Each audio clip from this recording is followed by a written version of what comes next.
जय श्री कृष्णा। कैसे हैं आप सब लोग। हम भगवान की पूजा बहुत करते हैं। सुबह शाम हम दिया बत्ती करते हैं, मंत्र जाप करते हैं, पूजा पाठ करते हैं। फिर भी अब भगवान हमें प्यारे समझते हैं अपना, यानी कि हमें प्यारा समझते हैं अपने।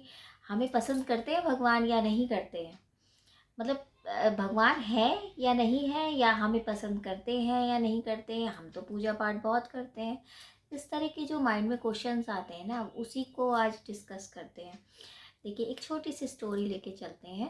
त्रेता युग में एक सुखदेव नाम के राजा थे, और वो इतना ज़्यादा परोपकार में लीन थे, इतना ज़्यादा वो लोगों को उपकार करते थे, इतना ज़्यादा लोगों की परिस्थितियों को समझ के उनका समाधान में लगे हुए थे कि वो भगवान की पूजा पाठ बिल्कुल नहीं करते थे।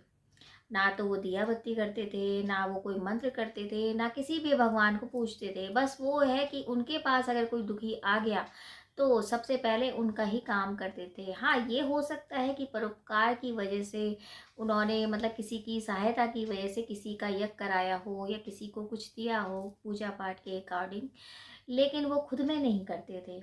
अब लेकिन इतना ज़्यादा उनके दिमाग में था ये परोपकार की भावना कि वो अपना भी ध्यान नहीं रखते थे। एक बार क्या हुआ कि जब वो जंगल से गुजर रहे थे तो वहां से यमराज आ रहे थे।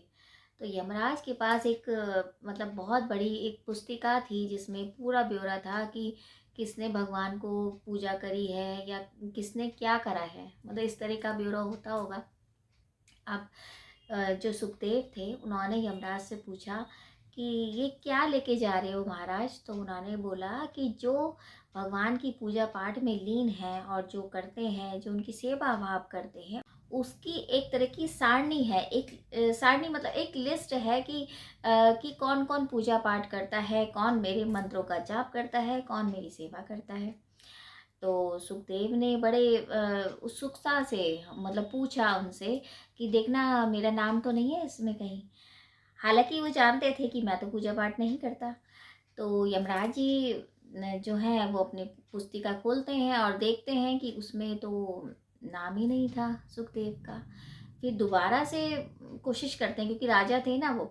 दोबारा से कोशिश करते हैं कि तब भी नाम नहीं था। वो घबरा जाते हैं यमराज जी कि कहीं ऐसा ना हो राजा मुझे कुछ बोले।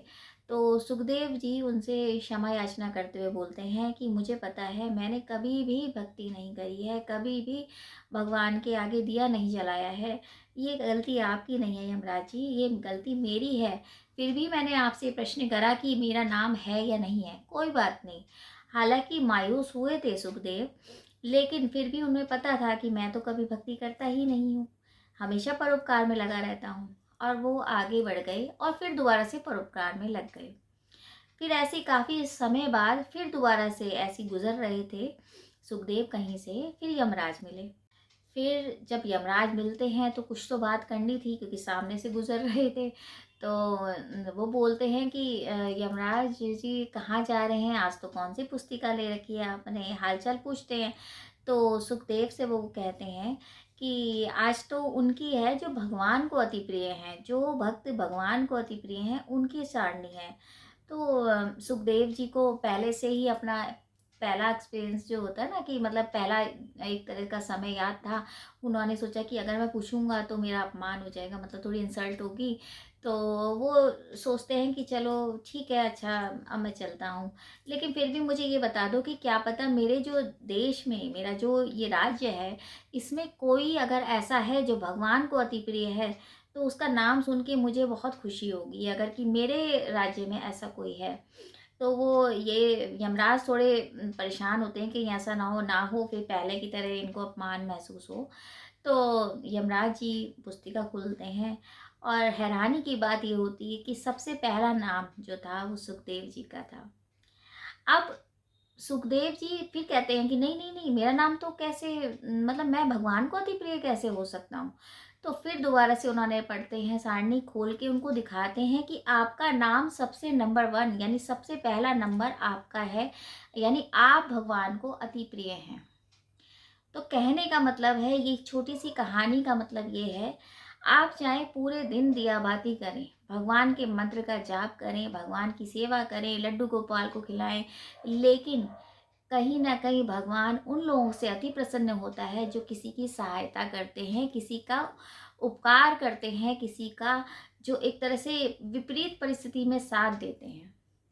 तो हम जो सोचते हैं ना कि हम इतनी बड़ी भक्ति कर रहे हैं, हम मंत्र कर रहे हैं, हम भगवान को निला रहे हैं या भगवान को हम भोग लगा रहे हैं, उससे कहीं ज़्यादा बढ़ के भक्ति वो है कि जो आप परोपकार करते हैं किसी के ऊपर, किसी की सहायता करते हैं, किसी निसहाय को सहायता देते हैं, एक उसका ध्यान रखते हैं, तो भगवान के अति प्रिय होते हैं। तो कोशिश तो यही करनी चाहिए कि हमेशा किसी न किसी तरीके से हमें किसी की हेल्प करनी चाहिए, सहायता करनी चाहिए। क्योंकि वो जो है ना, जो हम किसी निसहाय की सहायता करते हैं तो उससे जो हमें आत्मा से, उसकी आत्मा से जो हमें एक दुआ निकलती है, एक आशीर्वाद निकलता है, वो कहीं ज़्यादा होता है। ऐसे ही जैसे भगवान कृष्ण ने एक बार क्या हुआ, विष्णु भगवान जी शैया पे लेटे हुए थे, तो उन्हें लगा कि क्या चीज़ बड़ी है, मोक्ष बड़ा है या परोपकार बड़ा है। तो उन्होंने एक तराजू से जब दोनों को रखा, तो परोपकार का जो पल्ला था वो भारी था और मोक्ष का ऊपर था। तो यही कारण है जो भगवान विष्णु ने 10 अवतार लिए और यहाँ आकर संसार को अच्छी तरीके से पालन पोषण करने के लिए, उनका उद्धार करने के लिए, परोपकार करने के लिए 10 अवतार लिए। और कहीं न कहीं भगवान ने इस चीज़ को बताया कि परोपकार सब सर्वोपरि है, यानी आपको किसी की सहायता करनी ज़रूरी होती है, तब आप भगवान के अति प्रिय होते हैं।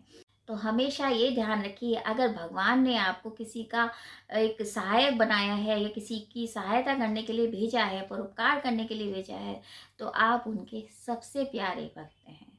डिस्कशन था, उम्मीद है आपको ये अच्छा लगा होगा, और अगर अच्छा लगे तो आप भी इसको शेयर करिए ताकि लोगों के दिलों में ये बात आए कि हम किसी की सहायता ज़रूर करें ताकि भगवान के प्यारे हम भी बन सकें।